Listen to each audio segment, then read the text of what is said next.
The snow fell in silence over the graven mountains, covering the ancient stone amphitheater in a thin, glittering white. Hundreds of wolves from every bloodline in the northern reach had gathered beneath the pale winter sun, their breath rising in clouds against the gray sky. Pine trees, heavy with frost, ringed the clearing like sentinels. At the center of the amphitheater, standing on a raised platform of carved granite, was Fenric Ashvane Alpha, King of the Five Packs, Lord of Graven, Commander of the Northern Wolves. He was magnificent, and he knew it. Broad-shouldered, dark-haired, with a jaw cut from arrogance and eyes the color of hammered steel. A cloak of black wolf fur hung from his shoulders, pinned with an iron brooch shaped like fangs. He stood with one hand on the pommel of a ceremonial blade, the other raised to quiet the murmuring crowd.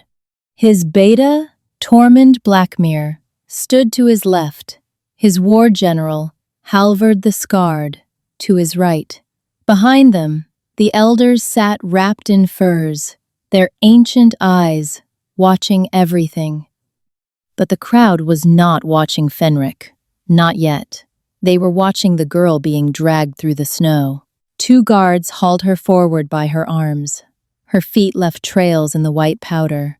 Her dress thin, gray, torn at the shoulder, offered nothing against the bitter mountain cold. Her dark hair hung in tangled ropes across her face. She was small, thin. Her wrists were bruised where rope had been, though they had removed the bindings for this public display. No need to tie a lamb when the wolves already had her surrounded. Her name was Elara Wynn, Orphan, Omega, the lowest wolf in all of Ashvane territory. She had no parents, no pack affiliation worth naming, no bloodline that anyone respected. She had been raised in the servants' quarters of the Ashvane stronghold since she was 6 years old, scrubbing floors, hauling firewood, sleeping in the cellar beside the hounds. And 3 days ago, the Moon Oracle had declared that the fates had bound her to Fenric Ashvane as his destined mate. The crowd had not stopped laughing since. "Bring her closer," Fenric said. His voice carried across the amphitheater, deep and cold, the kind of voice that made wolves drop to their knees. He didn't shout. He never had to. When an Alpha King spoke, the wind itself seemed to obey. The guards shoved Elara forward. She stumbled, fell to her knees on the stone platform, the snow biting through her thin clothing. She did not cry out. She placed her palms flat on the frozen granite and slowly pushed herself upright, standing before the most powerful wolf in the northern reach, with her chin raised and her hands steady at her sides. Fenric looked at her the way a man might look at a stain on his boot. "The oracle says, 'You are my fated mate,'" he said, loud enough for every wolf in the amphitheater to hear. Silence. Snow drifted down between them. "She says the moon goddess herself has bound your thread to mine." He paused, turned to the crowd. "Look at her." Laughter erupted. Some wolves clapped, others howled. A she-wolf near the front, Fenric's chosen consort, Mathild Greyclaw, covered her mouth and whispered something to the woman beside her. Both of them doubled over laughing. Fenric turned back to Elara. He stepped closer, close enough that she could smell the pine oil on his skin, close enough to see the cruel amusement in his steel-gray eyes. "You are nothing," he said, his voice dropping low now, meant only for her. But the amphitheater's acoustics were designed for proclamations, and every wolf heard. "You are an Omega, a servant. You have no wolf form worth shifting into. You have no bloodline, you have no name.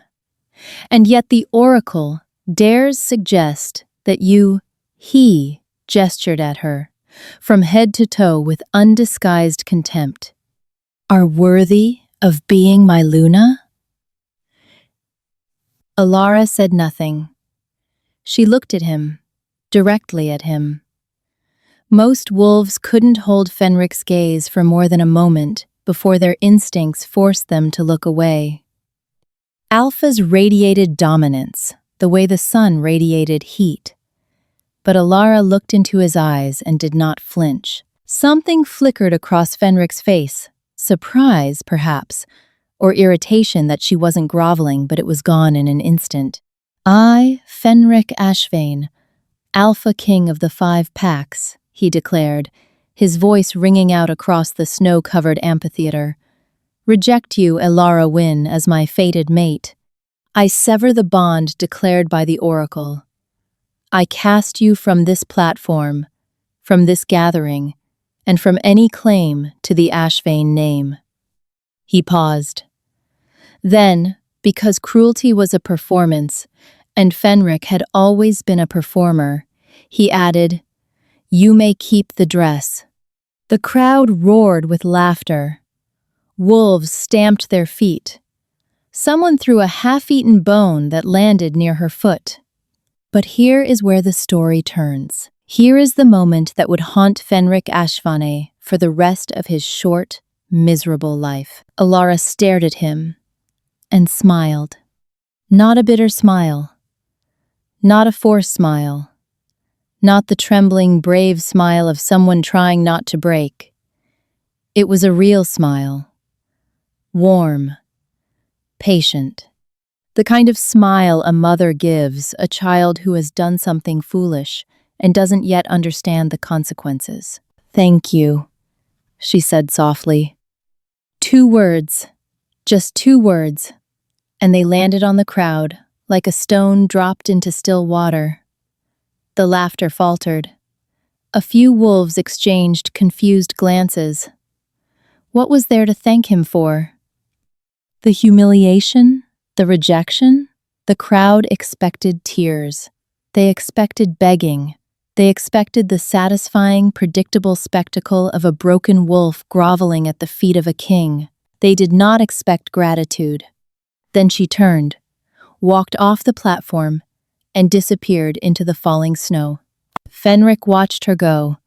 He should have felt satisfied, victorious. He had just humiliated the lowest wolf in his territory, in front of every pack in the northern reach. But something about that smile sat wrong in his chest. It lodged there like a splinter of bone, small and sharp, and in the weeks that followed, it would not stop digging. He should have paid attention to the way the snow parted for her as she walked. He should have noticed that her bare feet left no prints. He should have seen the way the old oracle, sitting at the edge of the amphitheater, bowed her head as Alara passed, not in pity, but in reverence. But Fenric Ashvane was a king, and kings do not look down. Alara walked for 3 days through the graven wilderness. She did not eat. She did not sleep. She walked through blizzards that should have frozen her solid. She crossed frozen rivers with bare feet. Wolves, wild ones, not shifters, watched her from the tree line, but did not approach. They lowered their heads as she passed, pressing their bellies to the snow. On the 3rd day, she reached the hollow. It was a place that existed on no map. A valley hidden between 2 mountains so steep that sunlight only reached the floor for 1 hour each day. At the center of the valley stood a tree, massive, ancient, its trunk wider than any building in the Ashvane stronghold. Its roots plunged deep into the earth. Its branches were bare and silver, like veins against the gray sky. And at its base, carved into the bark in a language older than any spoken tongue, was a single word: Amarok. The first wolf. The wolf who had existed before the moon rose, before the packs formed, before the bond of Alpha and Omega was written into the blood of their kind. Every werewolf in existence carried a fragment of Amarok's essence, but only one wolf every 1,000 years was born carrying it all. Alara pressed her palm against the tree. The bark was warm. The power had always been inside her. She had felt it since childhood, a low hum beneath her bones, a fire banked behind her ribs, something vast and patient waiting in the marrow of her blood. She had never shifted, and for years she had believed herself wolfless, broken, defective. The other wolves had told her so. The servants had told her so. Even the healer who had examined her as a pup had said there was no wolf inside her. They were wrong. It was not that Alara had no wolf. It was that her wolf was so old, so powerful, so fundamentally different from every other wolf in existence that their senses couldn't detect it. Trying to sense Alara's wolf was like trying to hear the ocean by pressing your ear to a glass of water. The scale was simply incomprehensible. Now, standing at the tree of Amarok, she stopped hiding. The shift was not like other wolves' shifts. There was no cracking of bones, no tearing of skin, no howl of pain. Alara simply closed her eyes, and when she opened them, she was something else entirely. White fur, not gray, not silver white, the pure and terrible white of the first snow that ever fell on an unmade world. She was enormous, taller than any alpha. Her eyes were not amber or gold or green. They were violet, the color of the sky at the moment between day and night, the color of the edge of the world. And when she opened her mouth, the sound that came out was not a howl. It was a voice. The voice of the original wolf, the one that had sung the moon into being. Every wolf in the northern reach heard it. They didn't know what it was. Most of them thought it was the wind, or a distant avalanche, or a strange dream that had caught them between waking and sleeping. But deep in their bones, in the ancient part of their blood that remembered what they truly were, something stirred, something recognized. In his great hall, Fenric Ashvane paused mid-sentence, his hand frozen around a goblet of wine. A chill ran through him, not the cold of winter, something deeper, something that felt like a warning. He shook it off. He was the Alpha King. He feared nothing, but his hand trembled when he raised the goblet to his lips, and the wine tasted like ash. Mathilde noticed. "What's wrong?" she asked, draping herself across the arm of his throne, her fingers trailing along his jaw. "Nothing," Fenric lied. "The wind." But it was not the wind. And somewhere in the back of his mind, in the place where instinct lived, where the wolf prowled beneath the man's skin, he knew it. Something had changed. Something fundamental. The world had tilted on its axis, and Fenric Ashvane, for all his power, for all his dominance, was standing on the wrong side of the slope.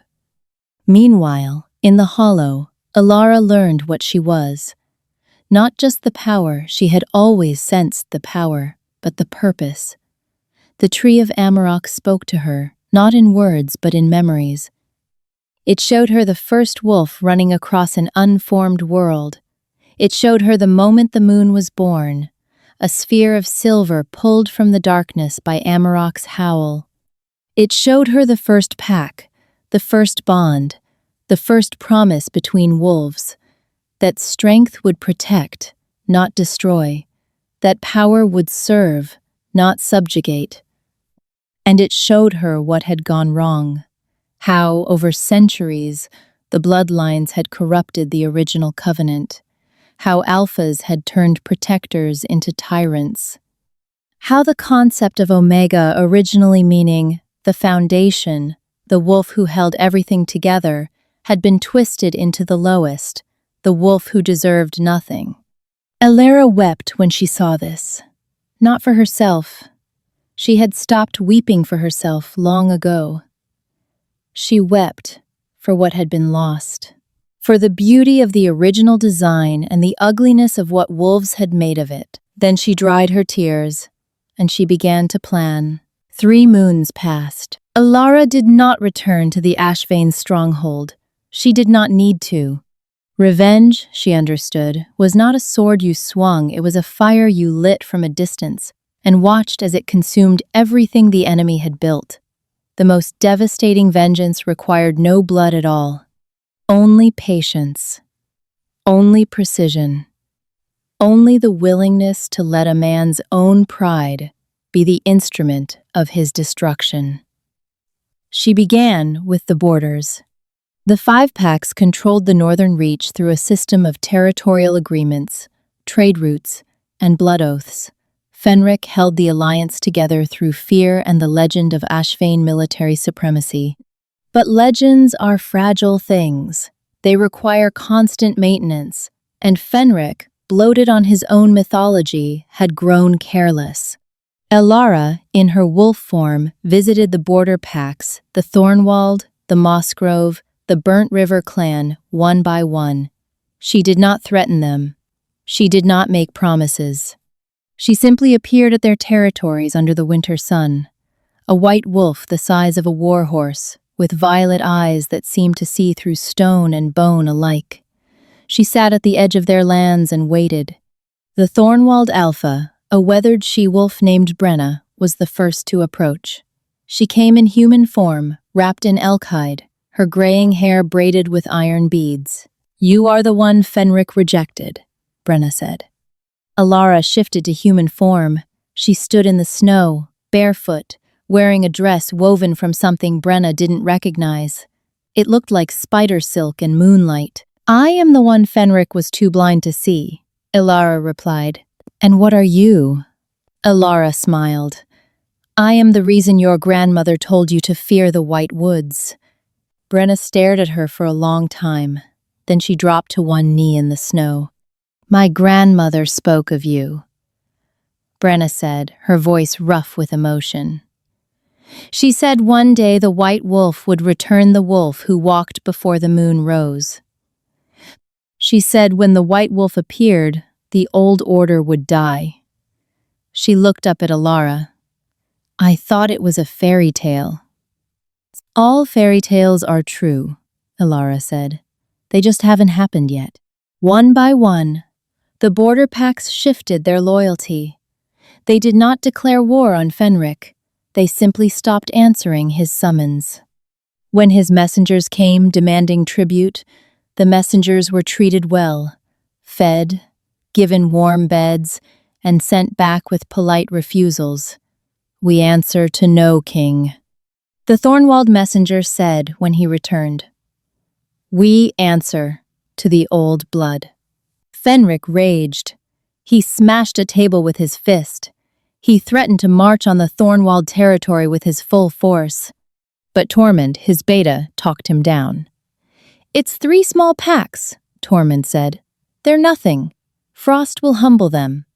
Come spring, they'll crawl back." Fenric believed him. Fenric always believed what was comfortable. But here is the question the viewer must ask. If Fenric was truly as powerful as he claimed, why did 3 small packs dare defy him at all?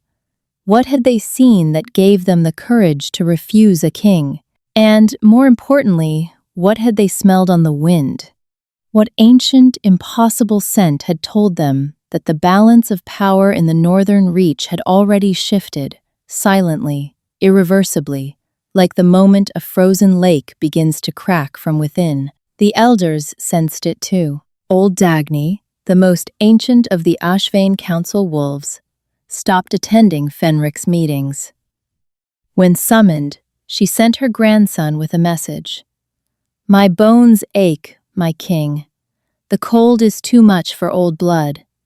But the truth was simpler and more damning. Dagny had dreamed of a white wolf, massive, ancient, with eyes like the heart of a dying star, and in the dream, the white wolf had spoken her true name, not her wolf name, not her pack name.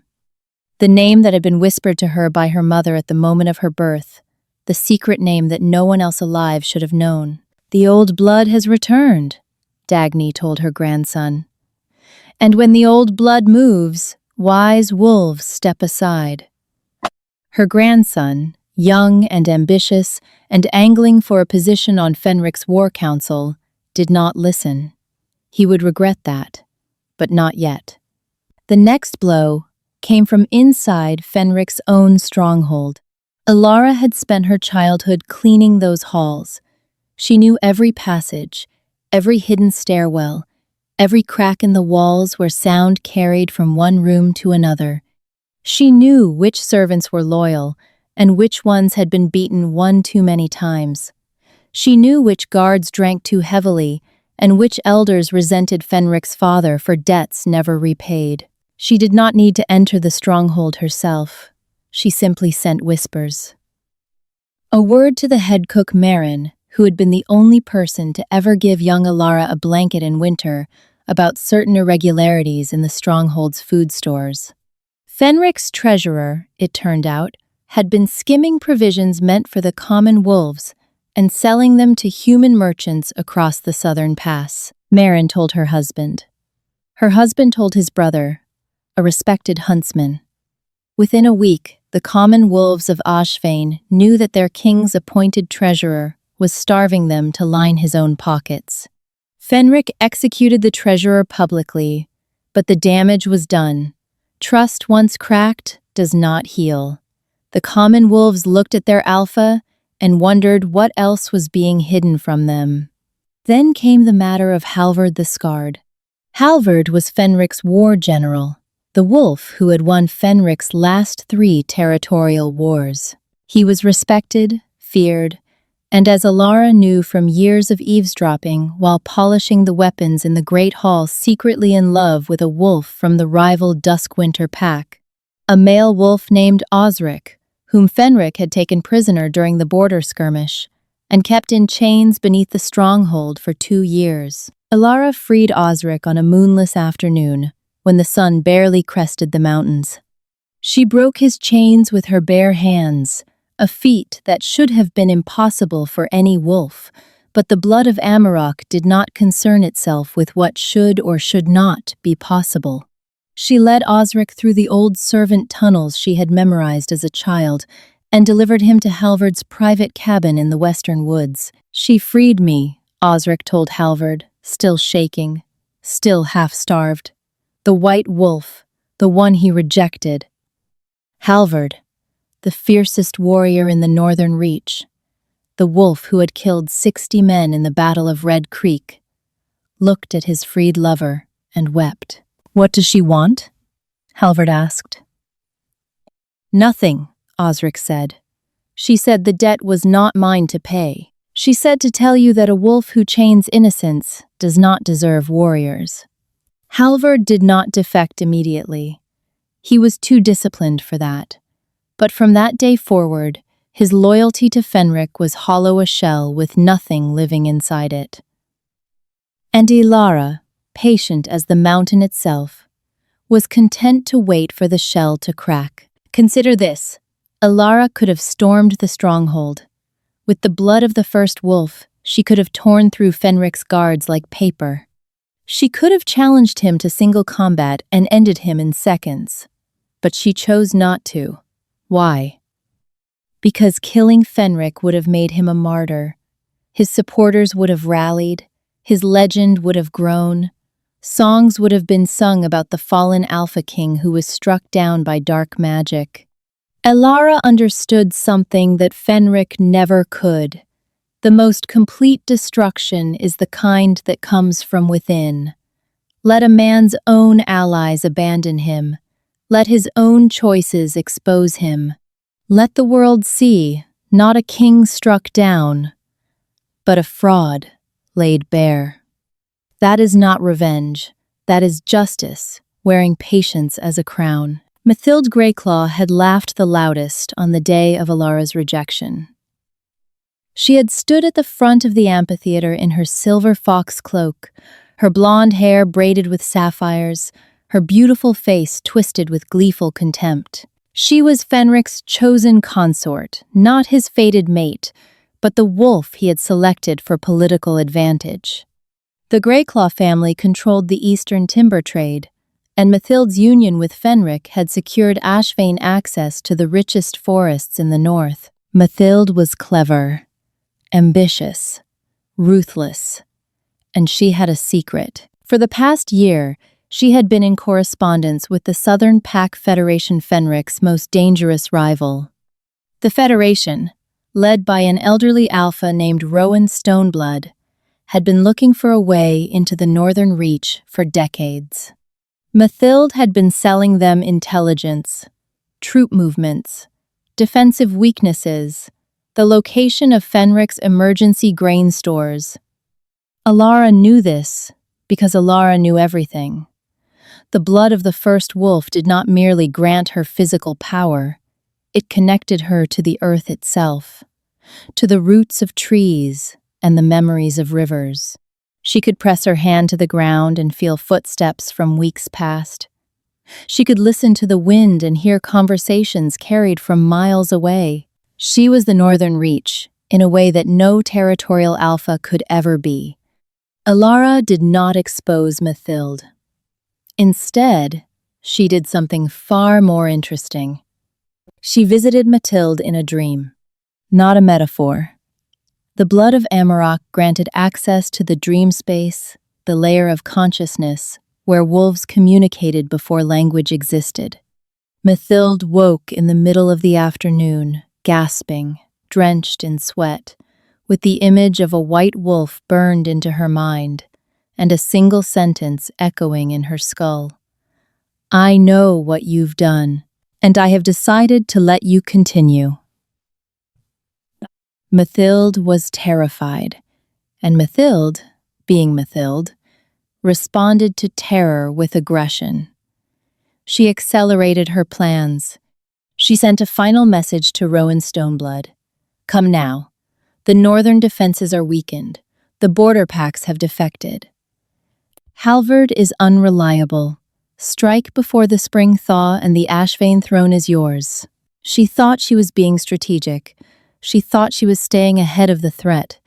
She did not realize that Alara had already accounted for every move she would make. Mathild's betrayal was not a problem for Alara's plan. It was a part of it. The Southern Federation mobilized. 2,000 wolves, battle-hardened and hungry, began the march north through the Grey Pass Valley. They would arrive at Graven in 9 days. And Alara, sitting cross-legged on a frozen rock at the edge of the hollow, her white hair drifting in the wind, smiled the same smile she had given Fenric on the day of her rejection. Patient, warm, devastating.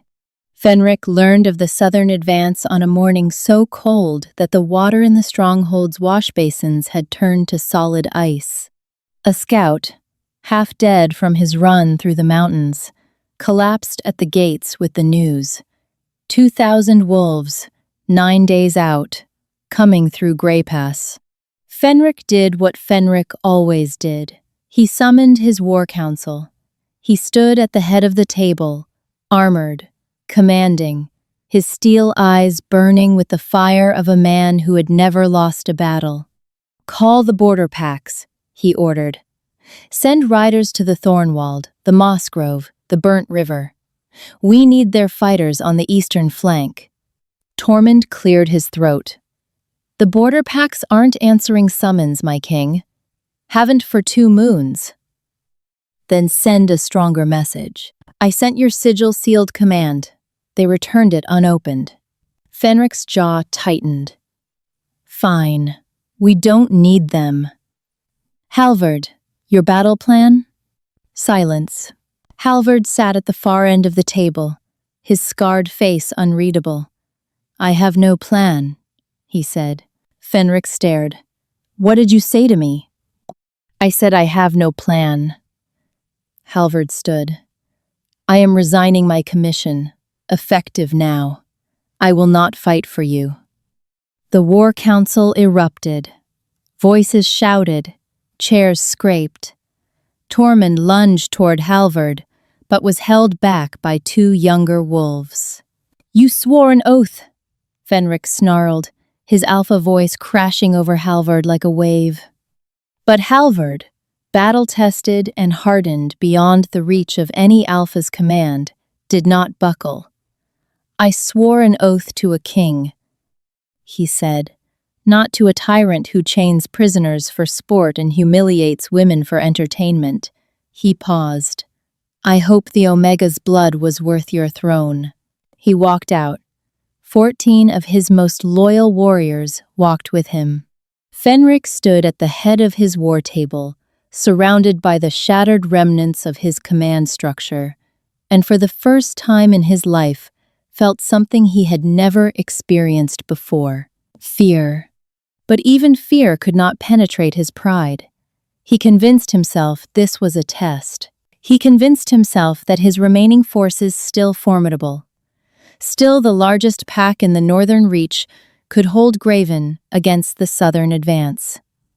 He convinced himself that he did not need allies, did not need his war general, did not need anyone. He was wrong. But kings who build their thrones on arrogance rarely recognize the sound of those thrones crumbling beneath them. That night, Fenric dreamed. He dreamed of a white wolf standing on a mountain of bones. The bones were carved with the names of kings, hundreds of them, thousands, stretching back into the darkness of forgotten time. Every one of them had believed themselves eternal. Every one of them had been wrong.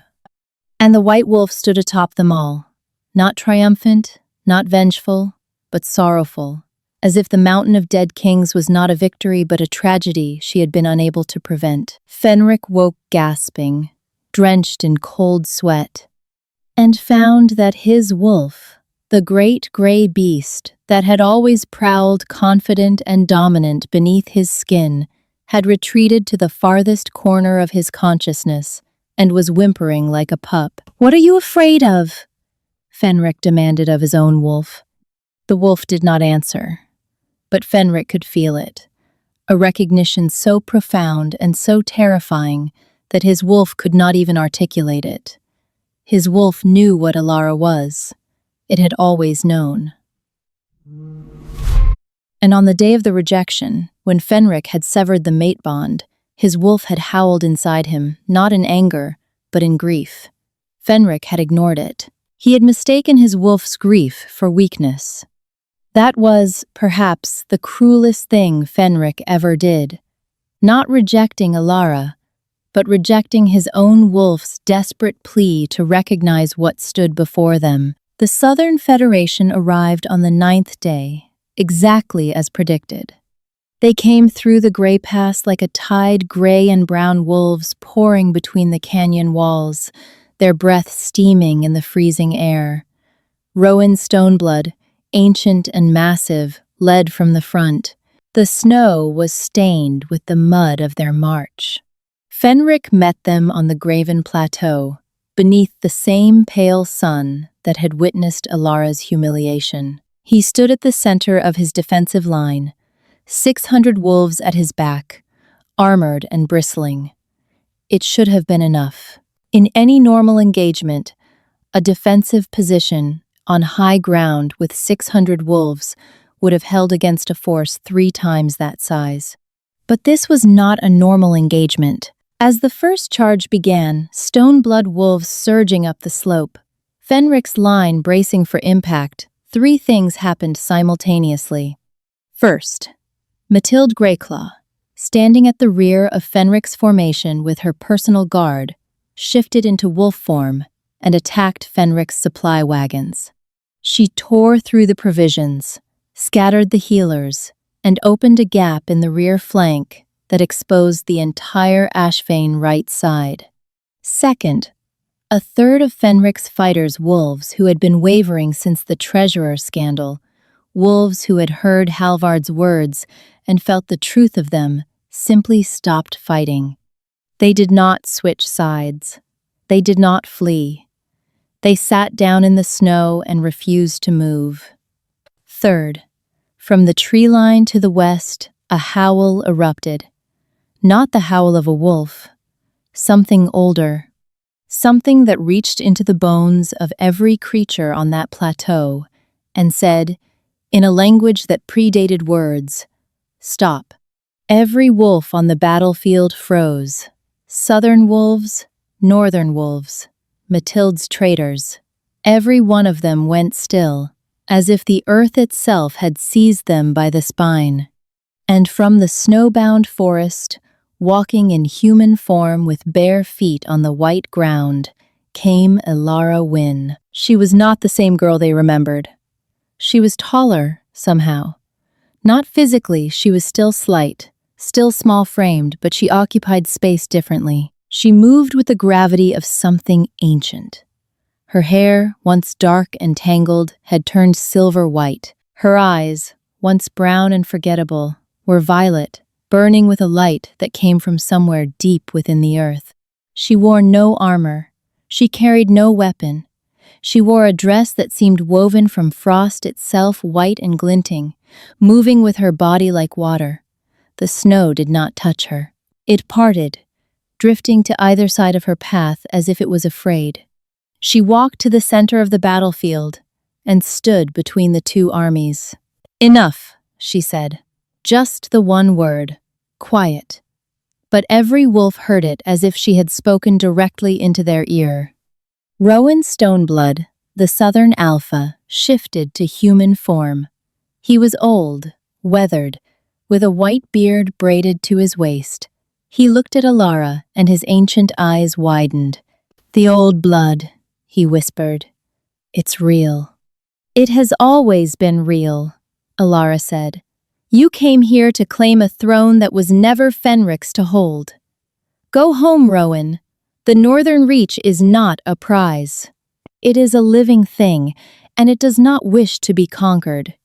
Rowan Stoneblood, who had planned this invasion for 20 years, who had spent a fortune mobilizing 2,000 wolves, looked into Elara's violet eyes and saw something that made his old blood run cold.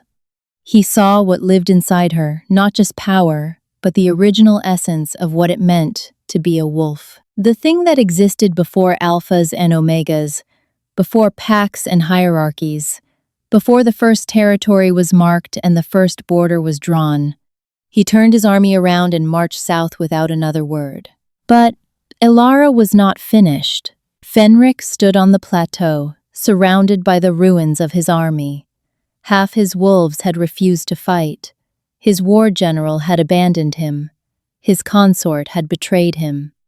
The Southern Federation had turned away not because of his strength, but because of a girl he had thrown away like garbage. And now she was walking toward him.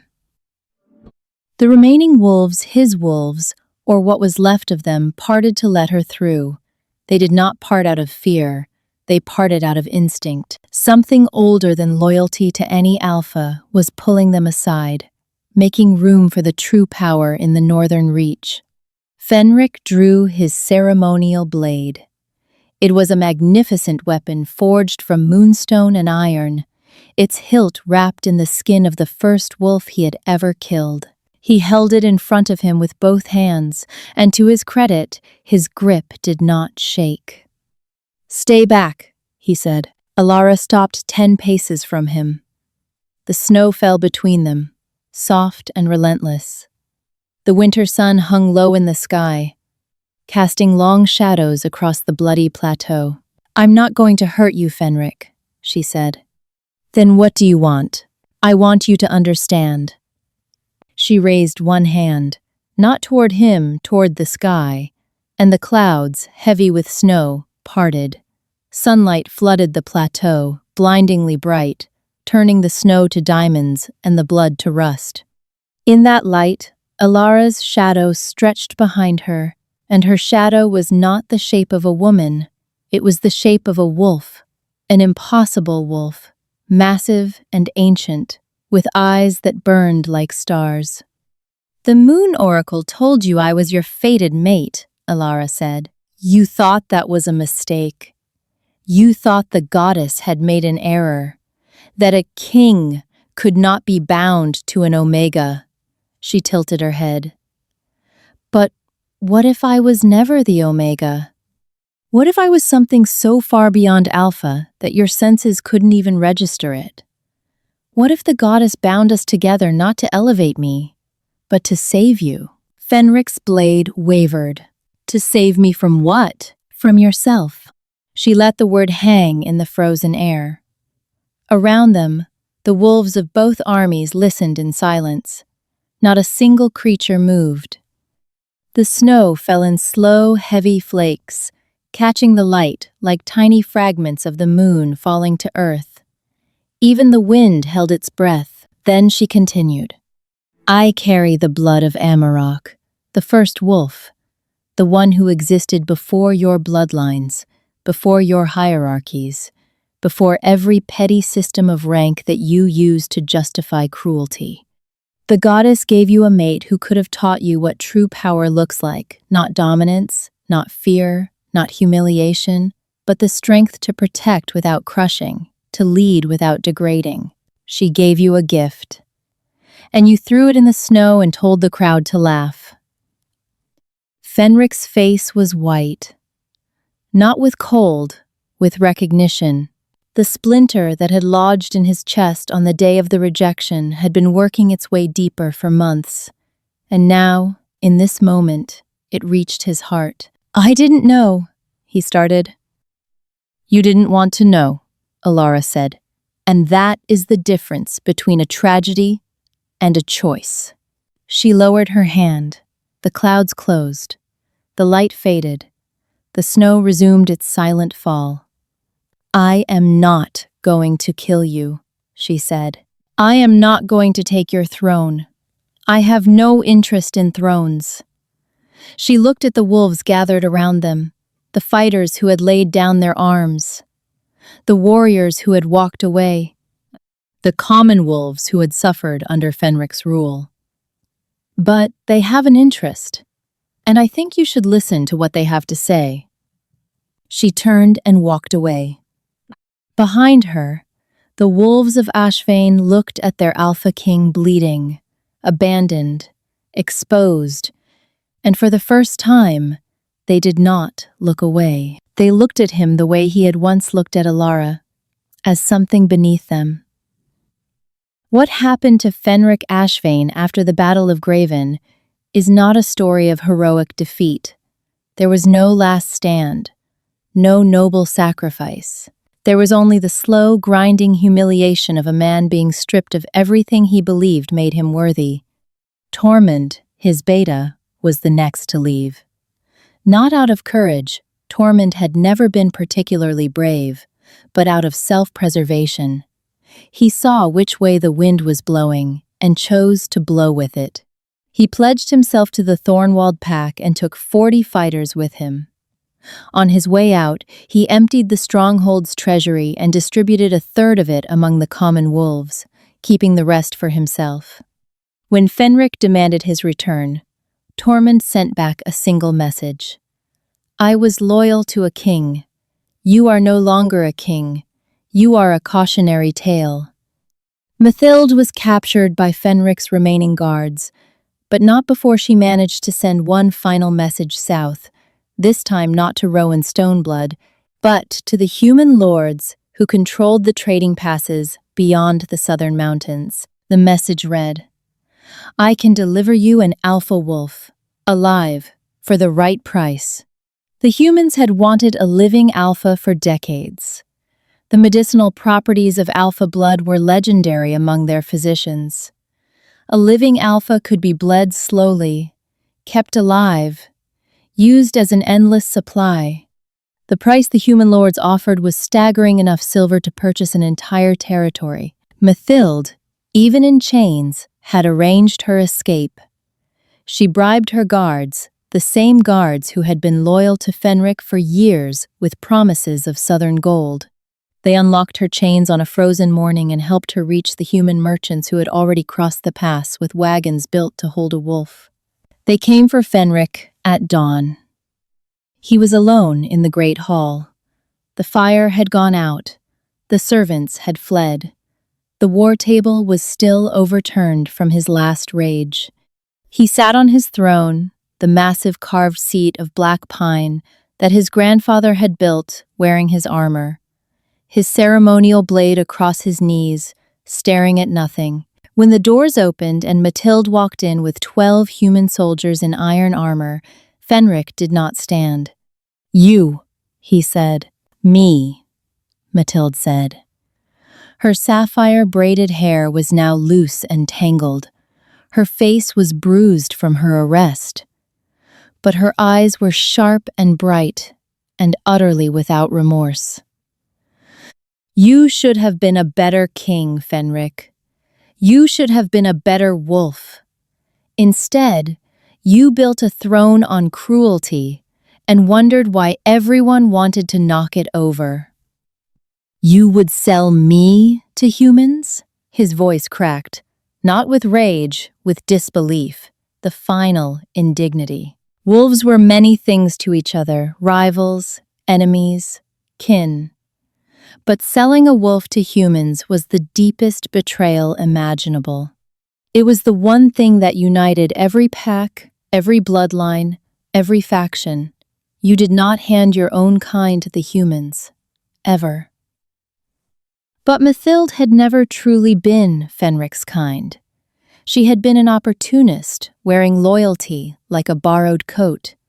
And now the coat no longer fit. "Chain him," she said. The human soldiers moved forward. Fenric fought, of course he fought. He was still an alpha, still massive and powerful and skilled with a blade. He killed 3 of them before the iron nets brought him down. Iron, the one metal that weakened wolf blood. The humans had come prepared.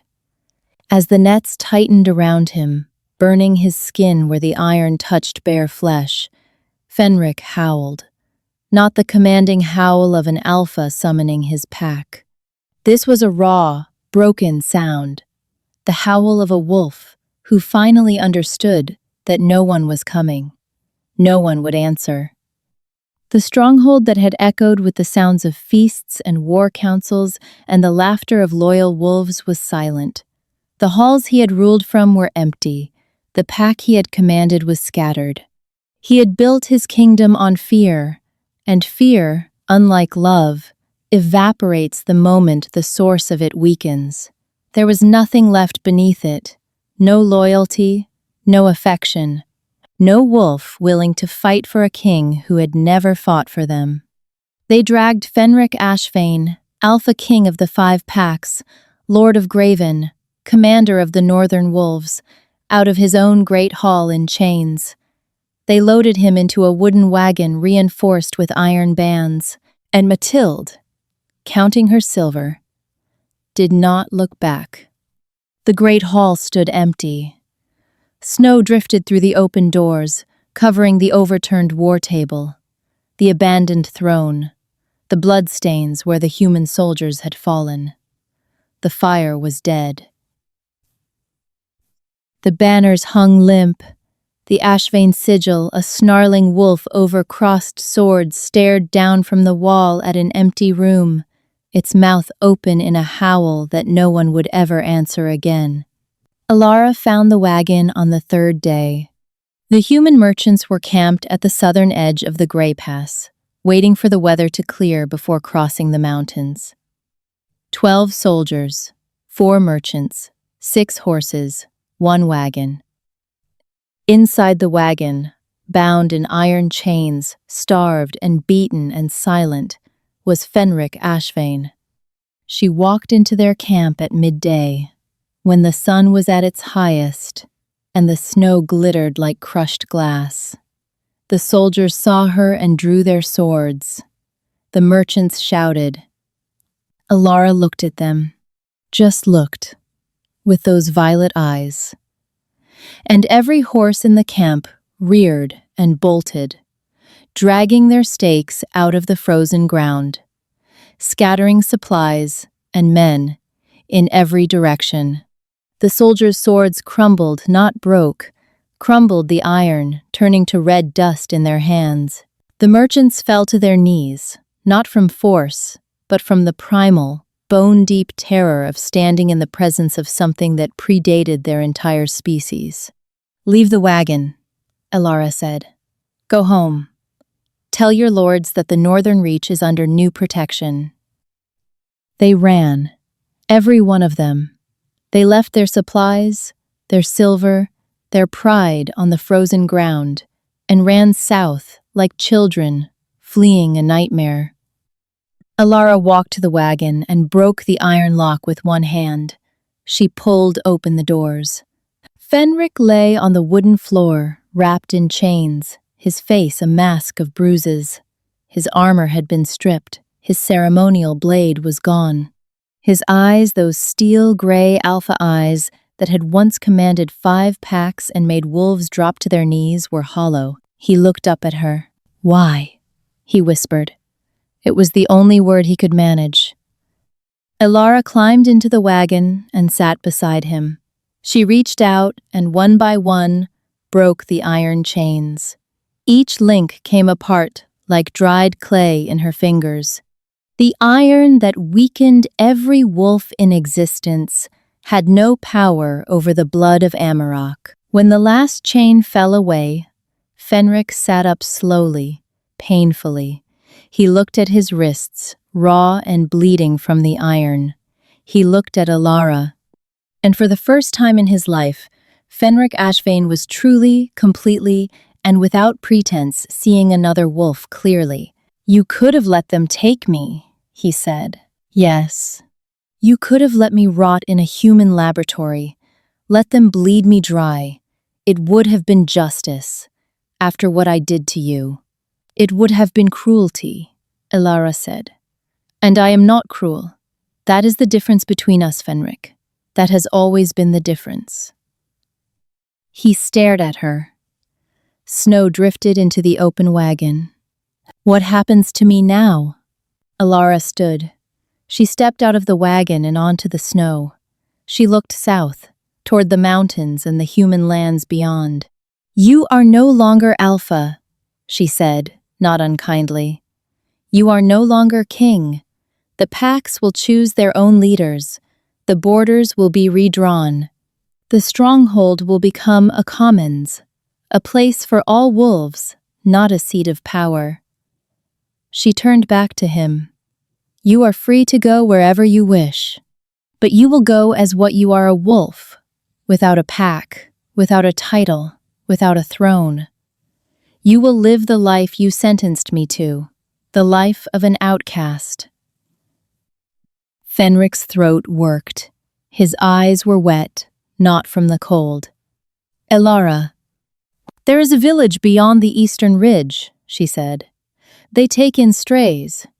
You can work for your meals, chop wood, carry water, sleep by the fire if they'll let you."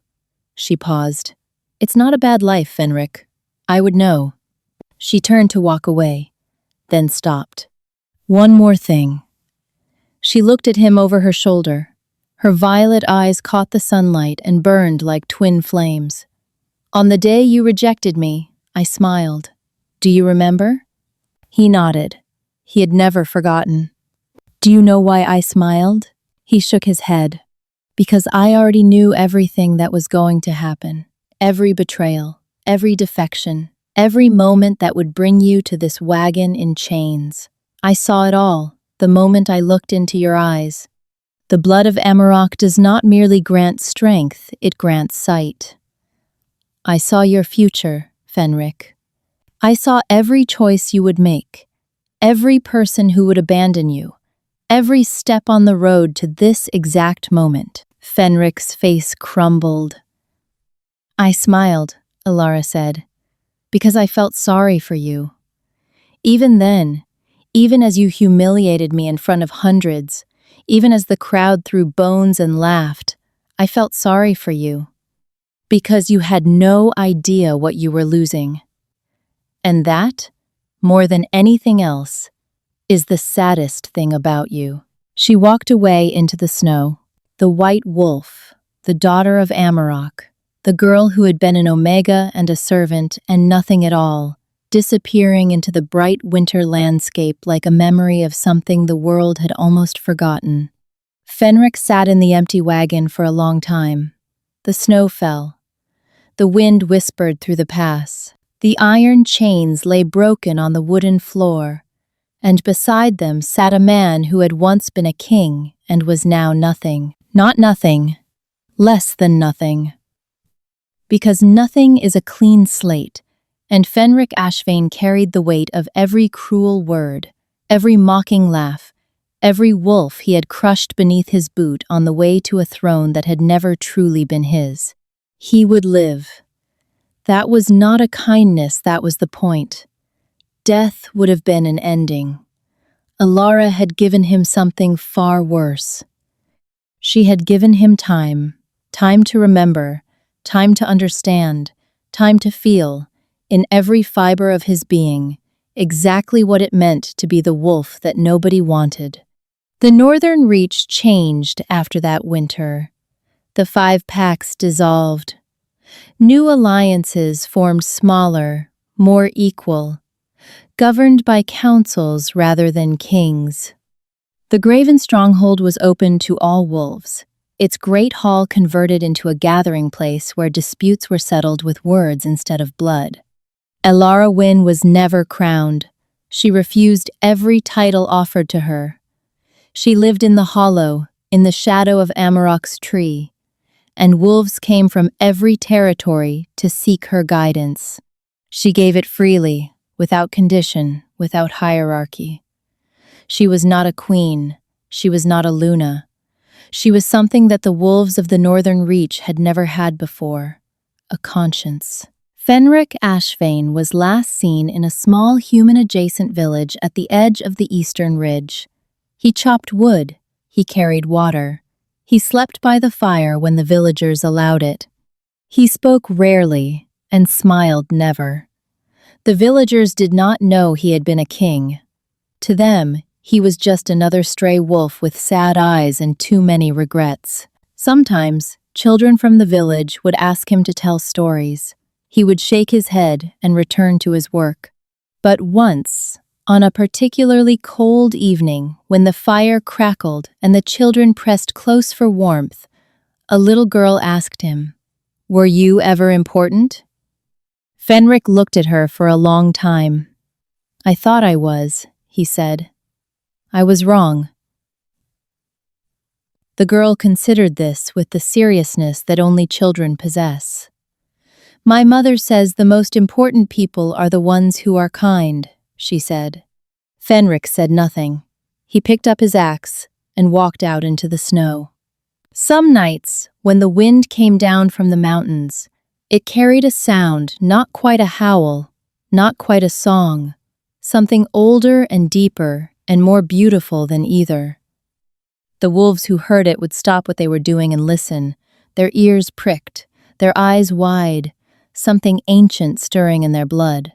It was the song of the first wolf, the reminder that before there were alphas and omegas, before there were kings and servants, before there were thrones and chains, there was only the wolf, the pure, original, unbroken wolf. And she remembered what they had all forgotten. Fenric heard it too, in his exile. Every time the wind carried that distant sound, he would stop his work and stand in the snow, his eyes closed, his hands trembling, and the weight of what he had lost would settle over him like a burial shroud.